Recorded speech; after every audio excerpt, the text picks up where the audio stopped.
Good morning everyone. I hope आप लोग भी अच्छे होंगे। और आज फिर से क्लास 12 हिंदी का ये 7वां चैप्टर उषा के लेकर आए हैं। और ये वन शॉट वीडियो आप लोगों का है। इसी में आपका सारांश, ऑब्जेक्टिव, सब्जेक्टिव, लेखक परिचय सारा है। तो जितने भी आप लोग हैं अपने दोस्तों के पास शेयर कर दें। और यदि आप लोग इस चैनल पे नए हैं तो चैनल को सब्सक्राइब कर दें। और आज हम लोग ये उषा जो पाठ है, जो लेखक जिनके हैं शमशेर बहादुर सिंह, उनका जब हम लोग परिचय देखते हैं तो यहाँ पे हम लोग देख रहे हैं कि उषा जो पाठ है, इनके कवि कौन है? इनके कवि हैं शमशेर बहादुर सिंह। इनका जन्म कब हुआ था? तो 13 जनवरी 1911 को। तो बोल देगा कि शमशेर बहादुर सिंह का जन्म कब हुआ है? तो 13 जनवरी 1911 को। और निधन कब हुआ है? तो 12 मई 1993 को। 13 जनवरी 1911 को जन्म हुआ और 12 मई 1993 को इनका निधन हो गया। जन्म स्थान, इनका जन्म स्थान कहाँ है? उत्तराखंड के देहरादून में। उत्तराखंड के देहरादून में इनका किनका जन्म है? तो शमशेर बहादुर सिंह जी का। फिर बोला इनके माता के नाम क्या है? तब प्रभु देवी। बोल देगा कि शमशेर बहादुर सिंह के माता के नाम क्या है? तब प्रभु देवी। और पिता के नाम क्या है? तारीफ सिंह। सोचो, नाम पिता के नाम क्या है? तारीफ सिंह। और तारीफ सिंह क्या थे? तो कलेक्टर, क्या लिखा था? कलेक्टरेट में रीडर और साहित्य प्रेमी थे। क्या थे ये? रीडर थे। जो शपथ नहीं देता है कोई वहां पे जाके, तो वही क्या थे? ये तारिक सिंह थे। रीडर और साहित्य प्रेमी भी थे। क्या थे? साहित्य प्रेमी भी थे। तो यहाँ से बोला जाएगा ऑब्जेक्टिव कि उषा पाठ के लेखक कौन है? तो शमशेर बहादुर सिंह। और इनका जन्म कब हुआ है? तो 13 जनवरी 1911 को। इनका निधन कब हुआ है? तो 12 मई 1993 को। इनका जन्म कहाँ हुआ? तो उत्तराखंड के देहरादून में। इनके माता के नाम प्रभु देवी, इनके पिता के नाम तारिक सिंह। क्या थे? तारिक सिंह थे। और इसका देखते हैं शिक्षा, ये कहाँ तक पढ़े थे, इनकी शिक्षा क्या है? तो बोल रहा है शिक्षा 1928 में हाई स्कूल और 1931 में इंटर। यानी 1928 में ये हाई स्कूल में पढ़े थे और 1931 में इंटर किए थे। और 1933 में क्या किए थे? बीए। कहाँ से? इलाहाबाद से। तो बोल देगा कि शमशेर बहादुर सिंह बीए किस मतलब स्कूल से किए थे? किस मतलब विद्यालय से किए थे? तो इलाहाबाद विश्वविद्यालय से। किस विद्यालय से? तो इलाहाबाद विश्वविद्यालय से। और 1938 में एमए किए थे। वो किस में? अंग्रेजी में। तब बोल देगा कि बीए कब किए थे? तो 1933 में। बीए कब किए थे? तो 1933 में। एमए किस भाषा में किए थे? तो अंग्रेजी में। और आगे की पढ़ाई नहीं हो पाई, यानी बीए तक ही किए थे। कहां तक किए थे?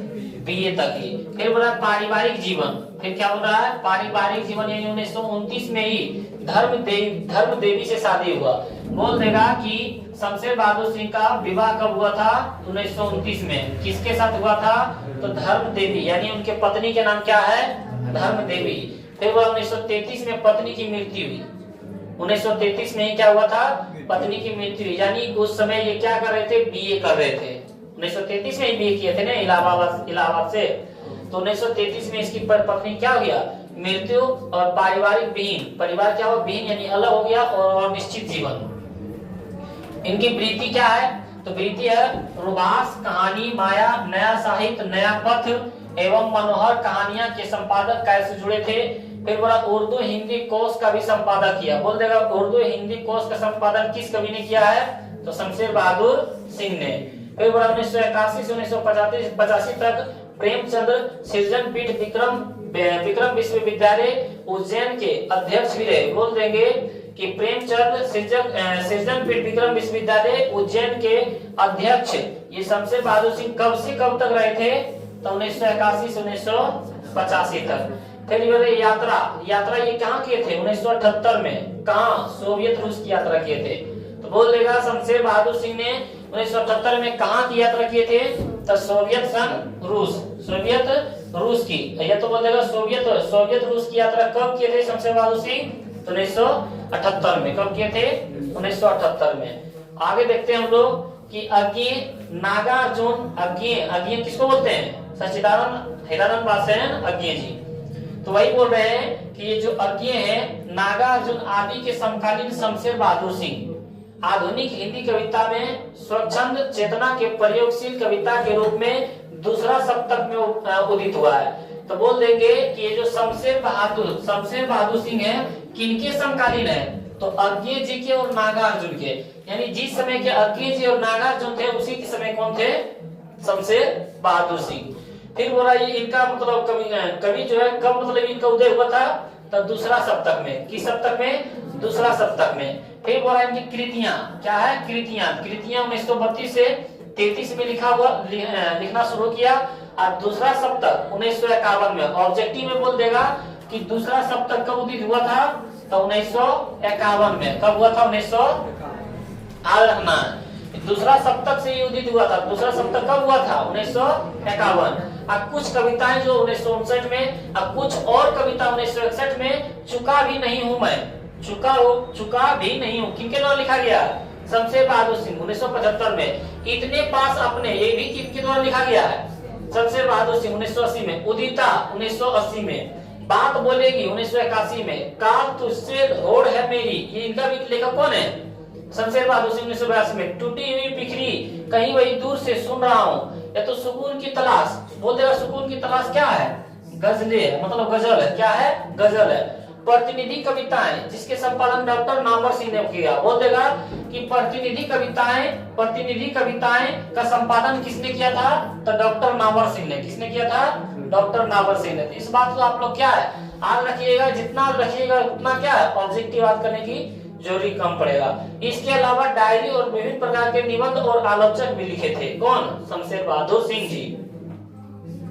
आगे बढ़ा, शमशेर बहादुर सिंह जी, शमशेर बहादुर सिंह को क्या है, कवियों के कवि कहा जाता है। बोल देगा कवियों के कवि किसे कहा जाता है, तो शमशेर बहादुर सिंह को। या तो शमशेर बहादुर सिंह को क्या कहा जाता है, तो कवियों के कवि कहा जाता है। फिर बड़ा प्रस्तुत कविता में प्रातःकालीन दृश्य का वर्णन है, यानी ये जो हम लोग उषा पढ़ रहे हैं, उषा जो कविता पढ़ रहे हैं, इसमें किसका वर्णन है, तो प्रातःकालीन दृश्य का, यानी जो भोर का, जो सुबह का दृश्य होता है, उस दृश्य को इस कविता में हम लोग पढ़ने वाले हैं। तो आइए इस कविता को देखते हैं, उसके बाद क्या है हम लोग इसको एक एक करके अर्थ को समझते हैं। हमारे पास यहाँ पहला है, प्रात नव था बहुत नीला शंख जैसा भोर का नव, यानी प्रात नव, नव बोले तो आकाश, जो सुबह का आकाश है बहुत नीला शंख, शंख कैसा है, नीला शंख के जैसा। भोर का नव, भोर यानी जो हम लोग बोलते हैं सुबह हो गया, हम लोग अपने भाषा में गांव में क्या बोलते हैं, भोर हो गया। तो बोला जा रहा है कि ये जो सुबह का आकाश है वो नीले शंख जैसा, क्या है, नीले शंख जैसा समान है। जो भोर का नभ है, भोर का आकाश है, वो नीले शंख जैसा है।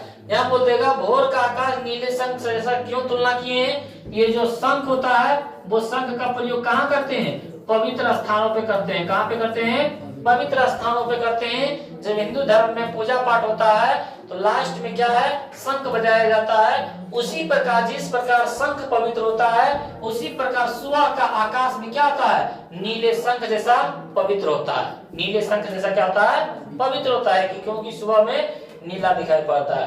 राख से लीपा हुआ चौका अभी गीला पड़ा है बहुत कालीन। वह बोल रहा है कि सुबह का आकाश कैसा होता है, तो बोल रहा है राख से लीपा हुआ चौका।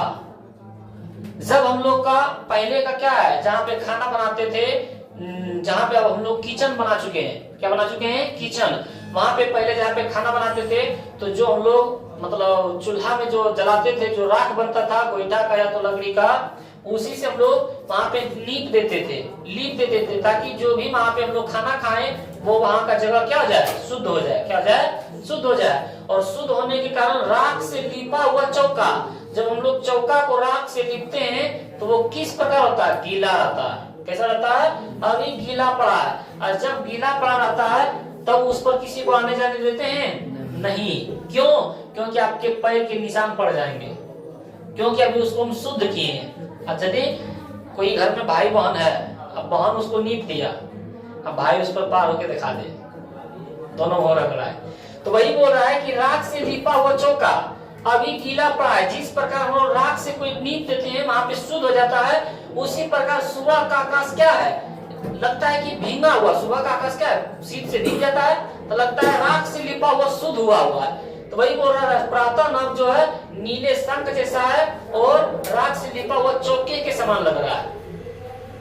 फिर आगे बोल रहा है बहुत काली सील जरा सा यहाँ पे काली, काली यानी बोलता है काला, सील मतलब पत्थर बोलता है ना, सील, तो वही बोल रहा है सील मतलब क्या होता है, पत्थर। वही बोल रहा है कि बहुत कालीन सील जरा सा लाल केसर से कि जैसे धुल गई हो। यानी जो बोल रहा है पत्थर है, पत्थर कैसा है, काला है, पत्थर कैसा है, काला है, और उस पर लगता है लाल केसर कोई पीस दिया हो, घस दिया हो, क्या है कि जैसे धुल गई हो।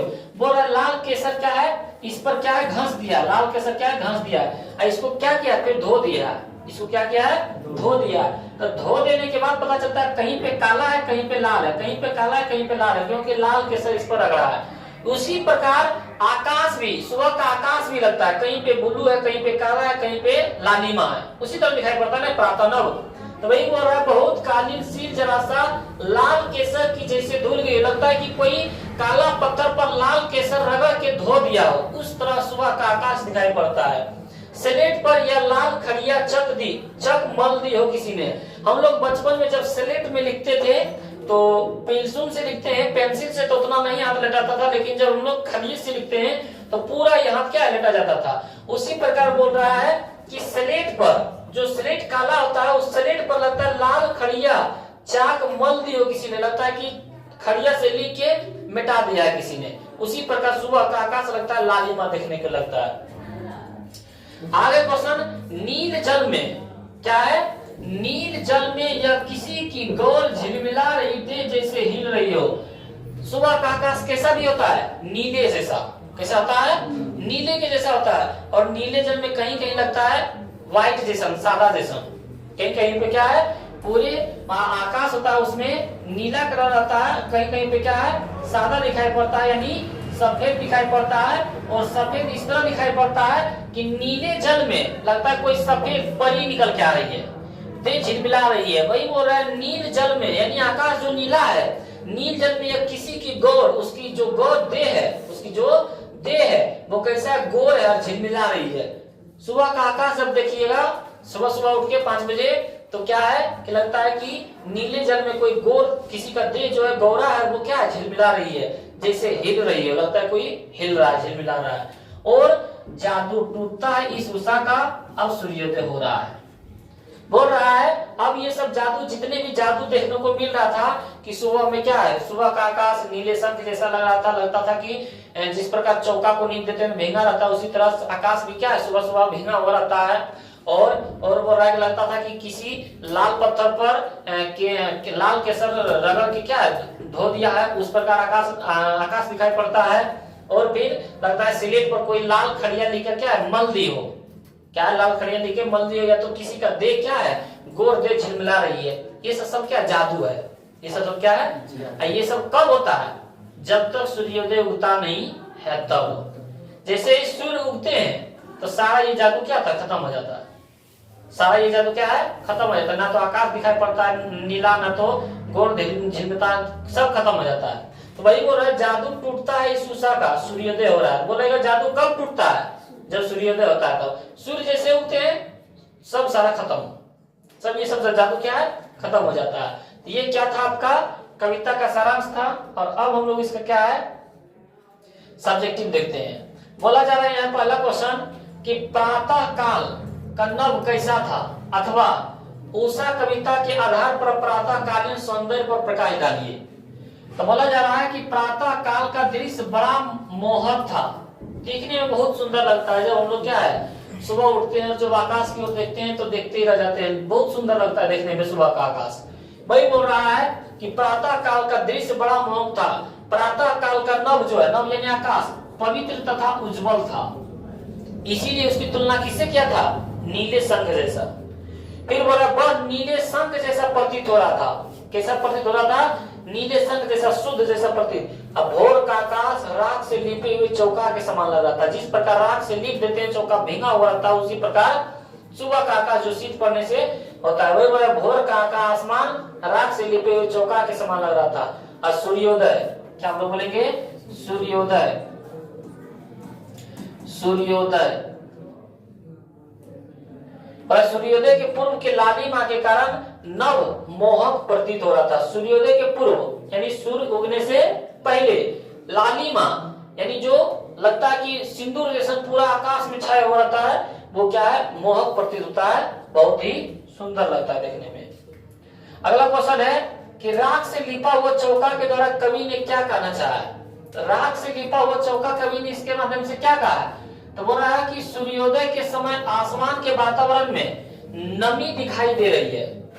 सूर्योदय से पहले जो हम लोग की नमी यानी पानी कुछ ना कुछ दिखाई पड़ता है, जिसको हम लोग शीत बोलते हैं। तो वही बोल रहा है सूर्योदय के समय, सूर्योदय होने से पहले आसमान में क्या है, वातावरण में नमी दिखाई पड़ता है और वह राख से लिपा गीला चौका सा लग रहा है। जिस प्रकार हम लोग सुबह में क्या है, सबसे पहले अपने किचन को, जहाँ पे अब तो वो किचन समाप्त हो चुका है, जो पहले भंसा आता था जहाँ पे खाना बनाते थे वो अब किचन में बदल गया है। तो अब क्या पोछा लोग लगा देते हैं, धो देते हैं, लेकिन पहले क्या राख से लिपते थे।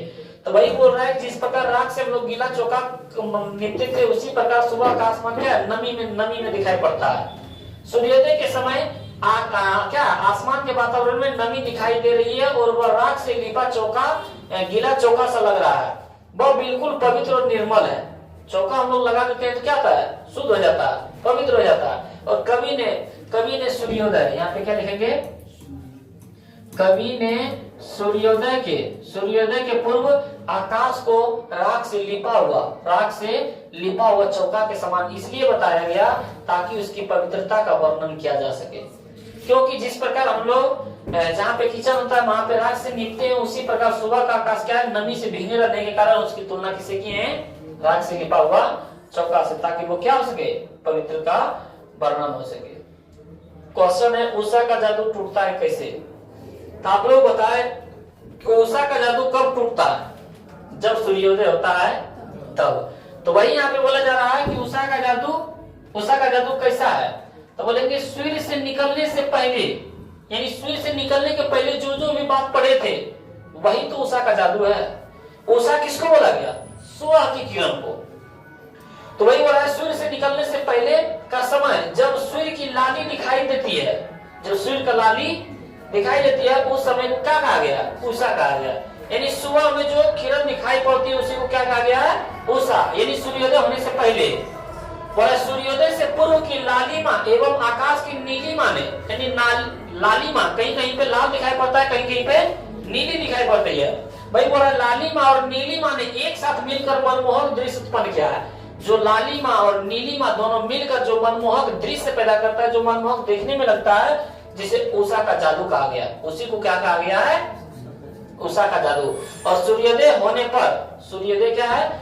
सूर्योदय होने पर हम लोग बोलेंगे सूर्योदय होने पर यह दृश्य क्या हो जाता है? लुप्त हो जाता है, यानी समाप्त हो जाता है, यानी खत्म हो जाता है। इसका अगला क्वेश्चन है लाल केसर और लाल खड़िया चाक किसके लिए प्रयुक्त है? तो लाल केसर और लाल खड़िया चाक किसके लिए प्रयुक्त है? तो हम लोग बोलेंगे सूर्योदय के समय आकाश की लालिमा से कवि ने लाल केसर की तुलना की है। आकाश की लालिमा से किसकी तुलना की है? लाल केसर से। और काली पत्थर पर लाल केसर रगड़ने से उसे धोने के बाद साफ हो जाता है। उसी प्रकार सूर्योदय होते ही अंधकार दूर हो जाता है। सूर्योदय होते ही क्या अंधकार दूर हो जाता है एवं आकाश में लालिमा छा जाती है। यहाँ पे हम लोग बोलेंगे लाल केसर की तुलना किससे किए हैं? तो लाल केसर की तुलना बोल रहा है आकाश की लालिमा से कवि ने लाल केसर की तुलना किए हैं। आकाश में जो लालिमा दिखाई पड़ती है लाल लाल, उसकी तुलना किससे किए हैं? लाल केसर से। और बोला लाल खड़िया चाक, तो लाल खड़िया चाक किसके तुलना किए हैं? जब हम लोग स्लेट पर लाल खड़िया चाक को लिख के मल देते हैं तो वो किसके तरफ प्रतीत होता है? लालिमा की तरफ प्रतीत होता है। वही बोल रहा है कि काली पत्थर पर लाल केसर रगड़ने से उसे धोने के बाद वह साफ हो जाता है। उसी प्रकार लाल पत्थर पर, काले पत्थर पर क्या है? लाल केसर को रगड़ने से जब धो देते हैं तो वो क्या होता है? साफ हो जाता है। उसी प्रकार जब सूर्य निकलते हैं तो अंधकार को क्या कर देता है? दूर कर देता है। वही बोला उसी प्रकार सूर्य होते ही अंधकार दूर हो जाता है एवं आकाश में क्या रहता है? लालिमा छा जाती है। और स्लेट का रंग काला होता है। स्लेट का रंग कैसा होता है? इस पर लाल खड़िया चाक रगड़ कर काला और लाल का समन्वय कर आकाश की शोभा का वर्णन किया जाता है। पता है ना, बहुत से पेंटर क्या करता है, ऐसे ही देखना रंग फेंक देगा, उसका क्या बहुत मेहनत रहता है। उसी प्रकार लाल स्लेट पर क्या है, काली स्लेट पर हम लोग लाल खड़िया को जब मल देते हैं तो वो किसका दृश्य का वर्णन करता है? आकाश की नीलिमा का। किसका वर्णन करता है? आकाश की नीलिमा का वर्णन करता है। अगला क्वेश्चन है प्रातः नभ की तुलना बहुत नीला संख से क्यों की गई है? प्रातः सुबह का आकाश जो है नीले संख से क्यों किया गया है? क्योंकि नीला संख किसका प्रतीक होता है? पवित्रता का। किसका होता है? पवित्रता का। तो वही बोल रहा है प्रातः नभ की तुलना बहुत नीला संख से की गई है, क्योंकि कवि के अनुसार प्रातः कालीन नभ गहरा नीला प्रतीत होता है। सुबह का आकाश कैसा होता है? गहरा नीला दिखाई पड़ता है, और प्रातः नभ नीले संख के समान पवित्र और उज्जवल है। जो सुबह का आकाश होता है नीलिमा, वो किसके तरफ पवित्र होता है? तो आकाश के समान, शंख के समान क्या है? पवित्र और उज्जवल है। नीला शंख पवित्रता का प्रतीक है। नीला शंख किसका प्रतीक है? पवित्रता का प्रतीक है। इसका प्रयोग पवित्र कार्यों में होता है। शंख का प्रयोग कहाँ होता है? पवित्र कार्यों में होता है। अतः कवि ने युक्ति संगम तुलना की है। इसकी युक्ति किया है, इसकी युक्ति इसीलिए तुलना की है क्योंकि नीला शंख पवित्रता का प्रतीक है, उसी प्रकार सुबह का आकाश क्या है? पवित्र का प्रतीक है। आगे बोला है नील जल में किसकी गोरदें हिल रही है? तो नीले जल में किसकी गोरदें हिल रही है? तो बोले कि कवि कहते हैं कि नीला आकाश मानो नीले जल के भांति। नीला आकाश क्या है? नीले जल के भांति प्रतीत हो रहा है, और सूर्य आकाश में ऐसा प्रतीत हो रहा है जैसे कोई सुंदरी नीले जल से निकल रही हो। ये मान लेते हैं पूरा नीला है। पूरा क्या है? नीला है। और जब सूर्य भगवान यहाँ से क्या है? सुबह का आकाश, अभी तो क्या हम लोग सूर्य को देख भी नहीं पाएंगे, इतना उसमें से धूप निकलता है। लेकिन सुबह में जब हम लोग निकलते हैं देखते हैं तो ये सादा जैसा लगता है, थोड़ा क्या है? सादा जैसा।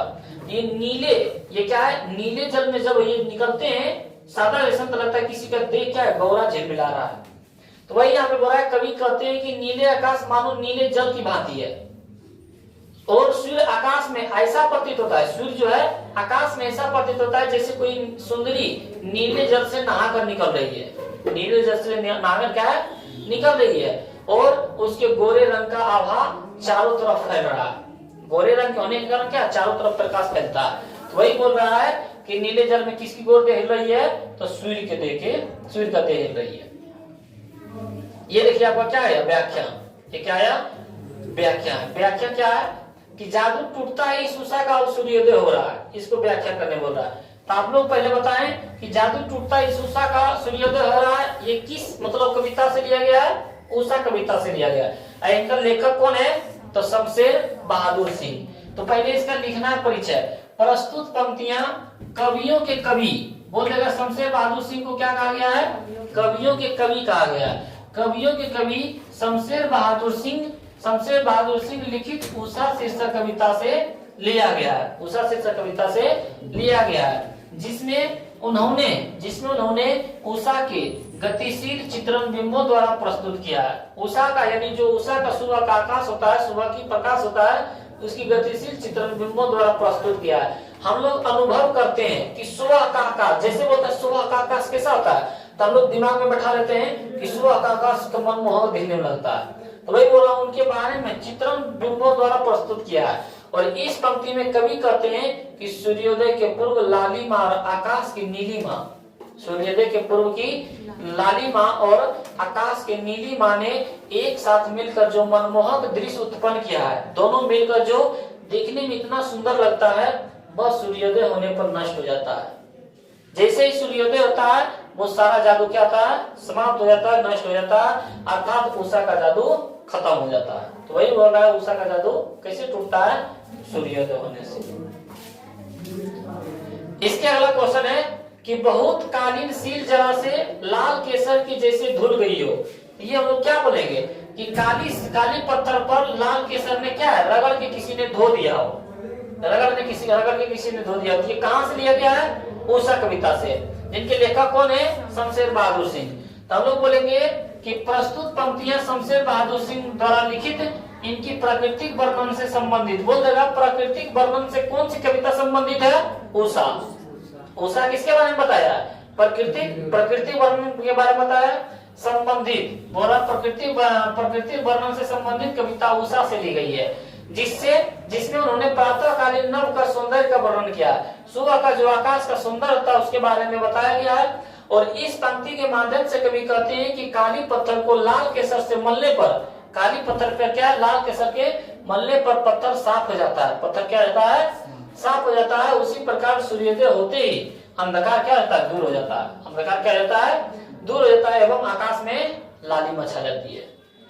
तो लाल केसर बोल रहा है कि काली सील, यानी काली सील जरा से, यानी हम लोग काले पत्थर पर जो लाल केसर रगड़ देते हैं तो वो कैसा रहता है, साफ हो जाता है। उसी प्रकार सुबह का सूर्योदय होने से अंधकार क्या आता है, दूर हो जाता है और क्या छा जाती है, लालिमा छा जाती है। और अब आता है आपका ऑब्जेक्टिव क्वेश्चन।